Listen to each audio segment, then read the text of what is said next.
Assalamualaikum warahmatullahi wabarakatuh. Salam rahayu, salam sejahtera untuk kita semua. Baik teman-teman, kawan-kawanku semua, selamat datang di Kang Di. Nah, di kesempatan kali ini Kang Di mau berbagi dikit tentang banyak yang dikeluhkan. Katanya sudah merasa berbuat baik kepada orang lain, sudah banyak sodako, terus sudah mengamalkan sesuatu, tapi kok hidupnya masih biasa-biasa saja atau masih kekurangan. Nah, di sini sebetulnya ada poin pentingnya ya, ada poin penting yang biasanya tidak tidak dipikirkan. Nah, ini biasanya tidak terpikirkan oleh kita semua. Itu ada satu yang tidak terpikirkan. Ini jalan hambatan atau hambatan yang biasanya menghambat rezeki itu menambah atau lancar, tidak lancar. Nah itu, padahal sudah berbuat baik pada orang, sering menolong, terus rajin sodako, ya itu memang bagus. Tapi ada satu nih, satu, satu, apa itu? Nah, itu orang tua. Nah, bisa dipahami nggak ini? Ini orang tua. Ini sebetulnya itu yang menghambat itu di situ. Karena kunci utama itu harus memperhatikan kesejahteraan orang tua. Memang agak sulit. Karena apa ya? Karena ekonominya kita masih sulit untuk menyejahterakan orang tua kan juga ya. Itu cukup mudah. Sebetulnya mudah. Tidak harus pakai harta. Karena apa?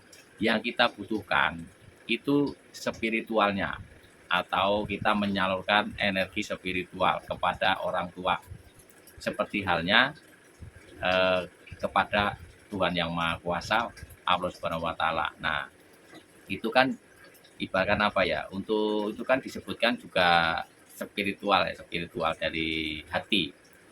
Makanya kalau orang dulu bilang kan, tingkatkan untuk segi energi spiritual. Untuk apa? Untuk menjalin silaturahmi kepada alam semesta. Nah, ini kadang jarang yang tahu ya. Untuk apa semuanya itu ya berhubungan dengan keselarasan alam semesta.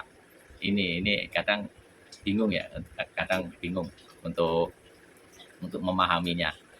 Jadi untuk kunci utamanya ya untuk keselarasan ke alam semesta. Nah, kembali lagi ke yang tadi, ke orang tua. Itu harus kita bagaimana menjalin hubungan spiritual kepada orang tua. Walaupun sudah berbuat baik dan semuanya sudah dilakukan, tapi masih seperti itu. Tapi satu yang ditinggalkan dan tidak kita sadari, menyia-nyiakan orang tua. Itu sangat-sangat fatal ya. Itu sangat-sangat mengganggu, atau itu hambatan yang utama, biasanya seperti itu. Contoh, sudah berbuat baik ke orang lain, tapi ke orang tua kadang lupa. Biasanya mentang-mentang orang tua sendiri, dengan kata-kata tidak kita sadari menyakiti hati orang tua. Itu contoh, tidak sengaja, namanya orang itu kan kadang hilap, membentak orang tua. Nah, itu juga salah satunya, membentak orang tua, entah itu ibu atau bapak. Yang paling parah lagi itu yang ibu, membentak ibu, terus mengakibatkan hati ibu itu apa? Sakit. Tapi walaupun sakit, ibu itu tetap tabah. Nah, itu. Jadi gini, untuk jalannya itu seperti itu ya. Jadi kalau anak membentak orang tua, entah itu ibu atau bapak, itu hati yang merasakan. Jadi energi spiritualnya itu tersalurkan ke orang tua, itu tidak bisa dilihat, karena kan tidak bisa melihat energi kan, kekuatan itu nggak bisa dilihat, tapi bisa dirasakan. Nah, yang merasakan siapa? Ya orang tua. Orang tua kalau sudah tersakiti hatinya, nah itu hati-hati. Itu untuk menghambat rezeki si anak itu. Nah, kawan-kawan harus memahami di situ. Jangan sesekali menjadi hatinya orang tua itu sakit, kecewa, atau yang lain-lain lah. Jangan punya pemikiran yang aneh-aneh terhadap anak, kan seperti itu. Itu sangat menghambat sekali. Hanya satu kata bentakan atau pokoknya intinya yang tidak orang tua itu jadi sakit hati. Walaupun sakit hati itu tidak ada rasa dendam. Itu yang paling bahaya itu. Orang tua itu tidak ada rasa dendam kepada anaknya. Dan orang tua itu pasti walaupun dibentak, pasti juga doanya yang hati yang paling dalam itu pasti mendoakan yang baik-baik kepada anaknya. Nah itu energi spiritual orang tua, hatinya orang tua kalau udah berbicara atau menyampaikan sesuatu itu secara tidak disadari itu terdengar oleh Allah Subhanahu wa taala, Tuhan yang pencipta atau ini alam semesta itu sudah mendengarnya. Nah, itu hati-hati. Itu secara tidak kita sadari. Orang itu tidak luput dari yang namanya hilaf. Jadi kunci utamanya itu jalin silaturahmi kepada orang tua. Orang tua harus dirawat. Atau apalagi orang tua itu sudah mulai udah tua, udah perlu perawatan anak. Kita itu bergantian. Orang tua dulu merawat kita, merawat anaknya itu dengan sepenuh hati. Dengan sepenuh hati. Anaknya bikin jengkel, maksudnya waktu kecilnya itu bikin jengkel, nakal, segala macam itu orang tua pasti tidak ada rasa jengkel. Tetap walaupun disakiti tetap sabar, tabah, ikhlas menjalaninya sampai dewasa anaknya. Nah, itu harus ingat. Anak kita sudah mulai dewasa, harus ingat. Nggak ada orang tua, ibu terutama, gendong anak terus disia-siakan. Anak terus disia-siakan. Tetap kasih makan, kasih sayang. Nah, itu anak kecil sampai ke dewasa itu yang dibutuhkan itu apa? Kasih sayang.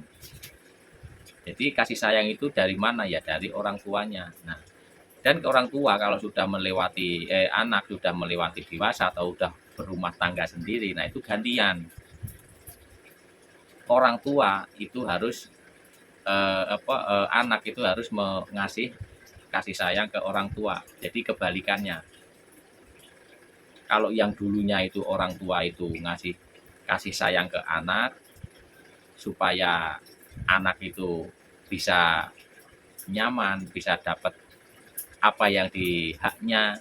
Nah, ini juga sekarang anaknya sudah mulai berumah tangga sendiri. Nah, itu kembali kebalikannya, anak yang harus memuliakan orang tuanya, mengasih sayang ke orang tuanya. Karena orang tua kalau sudah mulai tua, itu yang ditunggu apa? Nah, kan gitu. Anak ke orang tua itu tinggal nunggu, tidak ada. Tapi kalau untuk orang tua mengasuh anak dari kecil, yang ditunggu apa? Dewasa. Kan begitu. Itu semuanya berturut-turut, berbalik-balik gitu aja. Berturut-turut berurutan terus. Ganti menggantikan. Seperti itu kan kawannya. Jadi kunci utamanya harus menjaga hati orang tua. Itu kunci utamanya. Walaupun sudah berbuat baik, kalau orang tua masih disia-siakan, itu enggak. Biasanya seperti itu.